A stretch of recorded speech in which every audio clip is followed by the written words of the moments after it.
Block 1. Ancient land. Long before the first Spanish ships appeared on the horizon, the land we now call Colombia was already alive with history. This was not an empty territory waiting to be discovered. It was a world of civilizations, traditions, and spiritual landscapes shaped by mountains, jungles, rivers, and sacred beliefs. Colombia's geography created natural borders. The towering Andes split the land into separate valleys, while the Amazon rainforest formed an endless green ocean in the south. Because of this, ancient Colombia was not one single kingdom, but a mosaic of cultures. Each region developed its own people, languages, gods, and ways of understanding life. These societies were deeply connected to the earth, to the sky, and to the rhythms of nature. And even today, traces of these ancient worlds still remain, hidden in stone, gold, and jungle ruins. One of the most mysterious places in Colombia is San Agustin. Hidden among rolling green hills stands a collection of massive stone statues carved centuries ago. They are silent, yet they feel alive, as if they are watching us across time. These figures represent gods, warriors, animals, and strange mythical beings that seem to belong to another world. Archaeologists still debate their true meaning. Who carved them? Why were they placed here? And what rituals once took place in their shadows? San Agustin reminds us that Colombia's story began long before colonial cities and modern borders. It began with peoples whose voices have faded, but whose monuments still stand as guardians of a forgotten age. Far to the north, in the high mountains of the Sierra Nevada de Santa Marta, lived the Tairona people. They were masters of life in steep terrain, builders of stone cities hidden above the clouds. The Tairona created terraces, pathways, and settlements that blended naturally into the mountains. Their cities did not conquer the landscape, they became part of it. They understood that survival depended on balance, not domination. One of their greatest achievements is the legendary lost city, Ciudad Perdida. It remained hidden for centuries, swallowed by jungle vines and mist. Even today, reaching it requires days of hiking through dense rainforest, crossing rivers, and climbing ancient stairways. Ciudad Perdida is a symbol of a different kind of civilization, one that thrived without empires, without conquest, in harmony with nature. But when people think of ancient Colombia, one image often shines brighter than all others: gold. Colombia was home to extraordinary gold craftsmanship, especially among the Muisca people, who lived on the high plateaus near modern-day Bogota. They created delicate jewelry, masks, figurines, and ceremonial objects that seem almost impossible to make by hand. But here is the key. For the Muisca, gold was not wealth. It was not money. It was not greed. Gold was spiritual. It was a sacred material, a bridge between humans, nature, and the gods. It reflected sunlight. It carried divine meaning. To the Muisca, gold was not something to own. It was something to offer. The Muisca culture gave rise to one of the most famous legends in human history, El Dorado. According to tradition, when a new ruler was chosen, he would cover his body in golden dust until he appeared to shine like the sun itself. He would step onto a raft in the middle of the sacred lake Guatavita. Then, surrounded by priests, chants, and incense, he would throw golden treasures into the water, not as riches, but as gifts to the gods. For the Muisca, this was a holy ritual, an act of connection with the divine. For the Europeans who would later hear about it, it became something else entirely: a promise, a rumor of endless treasure, a myth of a city made of pure gold. And that myth would soon change Colombia forever. Across these ancient cultures, one shared belief stood strong. Humans were not separate from nature. Mountains had spirits. Rivers carried meaning. Animals were messengers. The world was alive, and every element was sacred. Civilization here did not rise against the jungle. It rose with it. This land was not built on domination, but on connection. And gold in this world was not a symbol of power. It was a symbol of harmony.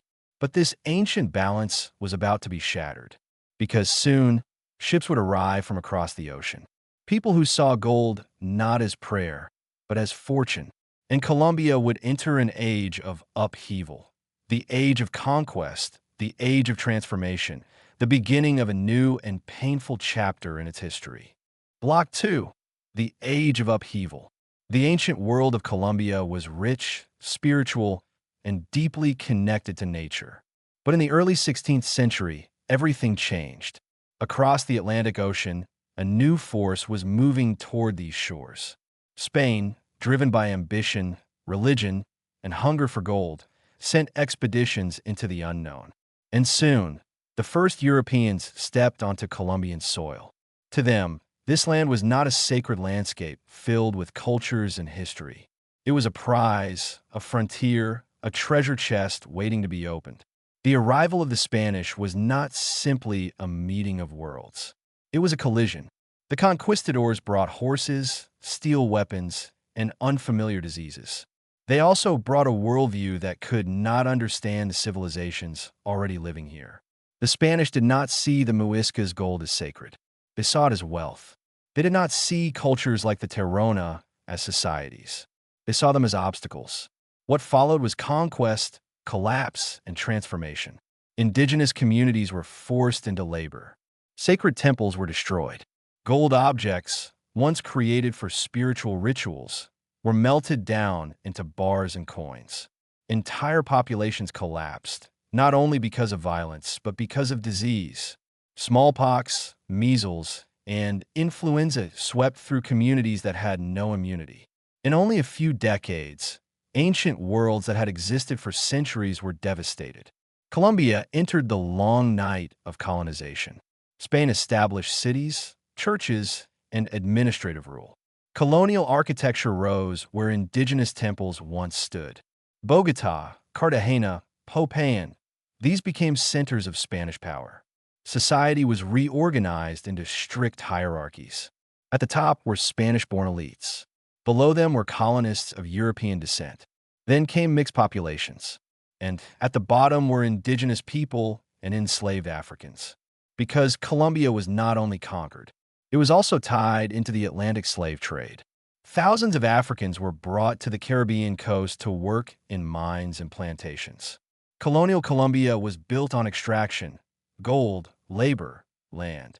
Cartagena became one of the most important ports in Spanish America. Its walls still stand today, but they were built for war. Pirates attacked these coasts.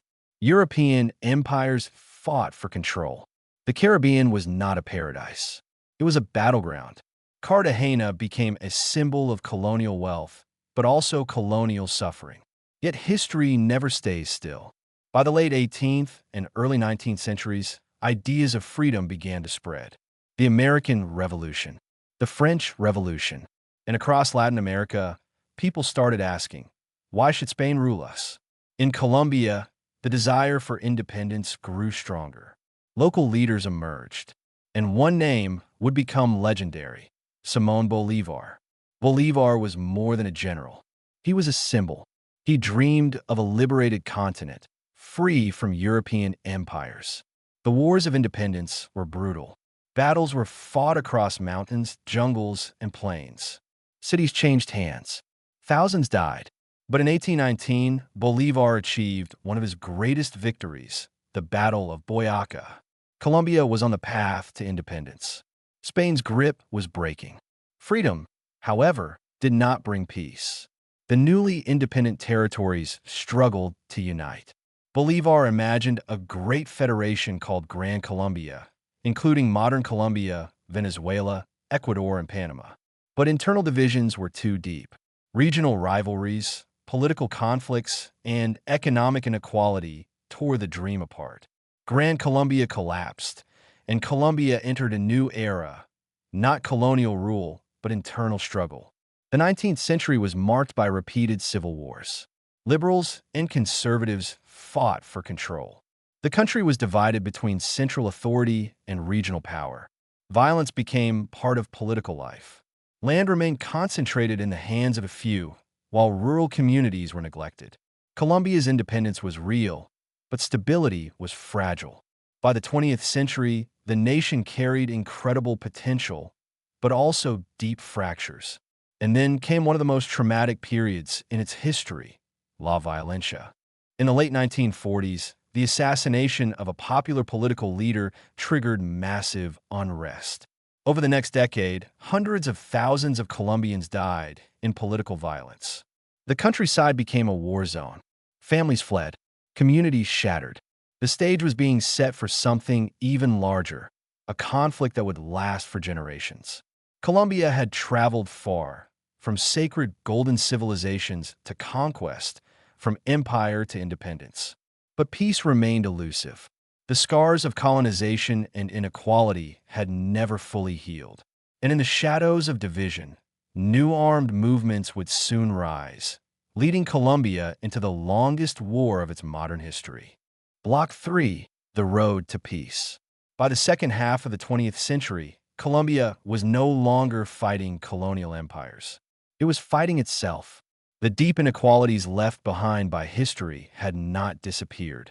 Land remained concentrated in the hands of a few powerful families, while rural communities were forgotten and abandoned.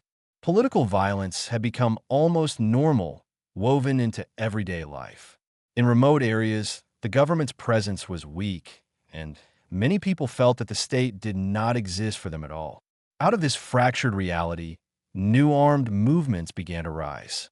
One of them would shape Colombia's destiny for more than 50 years, the Revolutionary Armed Forces of Colombia, known as FARC. In the 1960s, Colombia was still recovering from the brutal decade of La Violencia. Many peasants felt trapped between poverty and injustice, with no peaceful way to demand change. Inspired by revolutionary ideologies spreading across Latin America, guerrilla groups formed in the countryside. FARC claimed to fight for the poor, for land reform, and for social justice. At first, they were a rural insurgency operating far from the cities.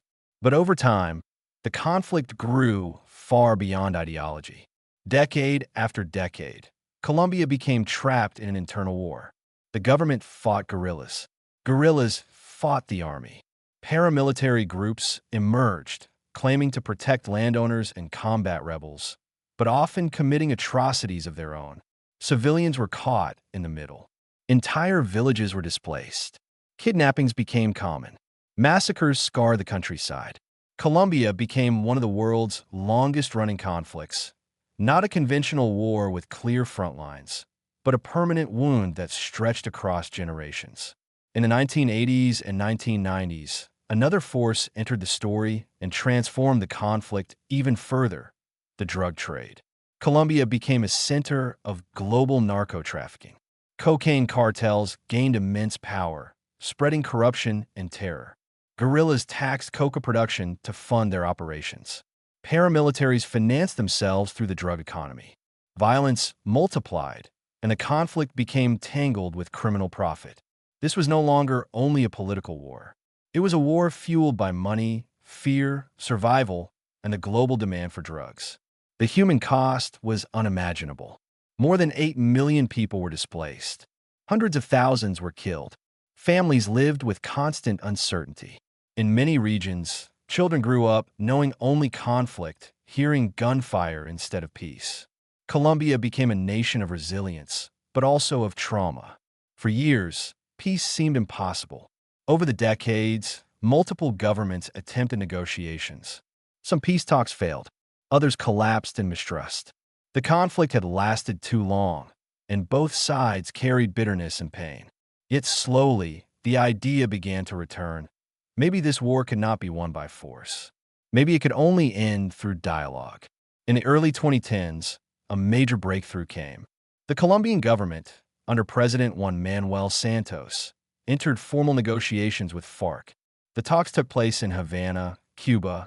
For years, negotiators worked through the most painful questions: disarmament, justice, political participation, victims' rights, and land reform. And finally, in 2016, history changed. Colombia signed a peace agreement with FARC, one of the most significant peace deals in modern Latin America. The agreement meant that thousands of fighters would demobilize. Weapons were handed over under United Nations supervision. Guerrilla camps were dismantled. Former combatants began the difficult transition back into civilian life. FARC transformed from an armed group into a political party. For many Colombians, it was surreal. Men who had carried rifles for decades were now entering politics. The war, at least in its largest form, was ending. The peace agreement did not erase the past, but it created something Colombia had not felt in generations: space. Space to rebuild. Space to breathe. Regions once controlled by armed groups opened up. Roads could be built where war had blocked development. Communities could imagine a future again. Tourism began to grow. Investment returned. For the first time in decades, Colombia was no longer defined only by conflict. But peace was fragile. Not everyone supported the agreement. Some Colombians felt justice was incomplete. Others feared former rebels would regain power. In remote regions, violence did not disappear entirely. Other armed groups moved into areas once controlled by FARC. The drug trade continued, and inequality remained. Peace was real but unfinished. Colombia learned a powerful truth. Peace is not a single event. It is not a signature on paper. Peace is a long process, a painful rebuilding of trust. After more than 50 years of conflict, Colombia chose a different path. Not an easy one, but a hopeful one. The guns fell silent in many places, and the country stepped into a new era, still facing challenges, but moving forward toward a future beyond war. Block 4. Modern Colombia. Colombia today is a country standing at a crossroads. It carries the weight of its past. Ancient civilizations, colonial conquest, decades of war, and the fragile promise of peace. But modern Colombia is not defined by one single story. It is a nation of contrasts, of struggle and hope, of pain and reinvention.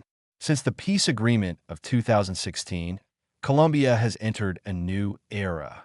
Large-scale battles have ended, and many communities once trapped in conflict zones have begun to reconnect with the rest of the country. Roads are being built where armed checkpoints once stood. Schools are opening where fear once ruled. In many regions, people are rebuilding lives that were interrupted for generations. But rebuilding a nation is not only about infrastructure. It is about healing, and healing takes time. One of Colombia's deepest challenges remains inequality. The gap between rich and poor is still wide. In major cities like Bogota and Medellin, modern life is vibrant. Technology, art, universities, business, innovation. But in rural areas, many communities still face poverty, limited access to healthcare, and lack of opportunity. For decades, these inequalities fueled conflict, and today they remain one of the biggest tests for peace. Because without justice, peace cannot fully survive. Another reality continues to shape Colombia's image: the drug trade. For years, Colombia was at the center of global cocaine production. Although the era of powerful cartels like Pablo Escobar has passed, narco-trafficking networks still exist. Coca cultivation remains a source of survival for many poor farmers. Criminal groups continue to fight over territory, and violence has not disappeared completely. The drug economy is not just a criminal issue. It is also a social issue, a symptom of poverty, global demand, and weak state presence in remote regions. Modern Colombia is still working to break free from this shadow. But Colombia is not only its problems, it is also its people. One of the most powerful forces shaping the future is its youth. A new generation has grown up after the worst years of war. They are more connected, more vocal, and more determined. Young Colombians are leading movements for human rights, gender equality, education, and environmental protection. They are building startups, creating music redefining culture. In cities and villages alike, there is energy, a sense that Colombia's story is not finished, that the future belongs to those who refuse to repeat the past. Colombia has become a global cultural voice. Its music, from cumbia to reggaeton, echoes worldwide. Its literature, inspired by Gabriel Garcia Marquez, continues to shape imagination. Its art tells stories of pain, resilience, and beauty. Colombia is not just recovering. it is creating. Tourism has expanded dramatically.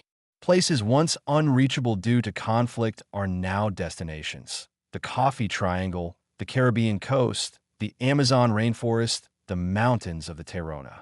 The world is beginning to see Colombia differently, not only as a land of violence, but as a land of life. Colombia is also one of the most biodiverse countries on Earth. It contains the Amazon rainforest, Andean ecosystems, Caribbean reefs, endless rivers, and wildlife. In the 21st century, Colombia faces a new challenge: protecting nature while developing economically. Deforestation, illegal mining, and climate change threaten fragile ecosystems. But Colombia is also becoming a leader in environmental awareness. Indigenous communities, activists, and young leaders are pushing for a greener future. The land that once inspired sacred gold rituals is now at the center of a global ecological fight. Modern Colombia teaches one powerful lesson: peace is not a moment, is not a ceremony. It is not a document signed in 2016. Peace is something that must be lived every day. It requires trust, opportunity, and confronting painful truths. Colombia is still learning how to live without war, how to transform trauma into progress, how to build unity from division. Colombia's journey is extraordinary. From the golden gods of the Muisca to the conquest of empires, from decades of internal war to the difficult road toward peace. This is a nation that has suffered deeply, but also endured.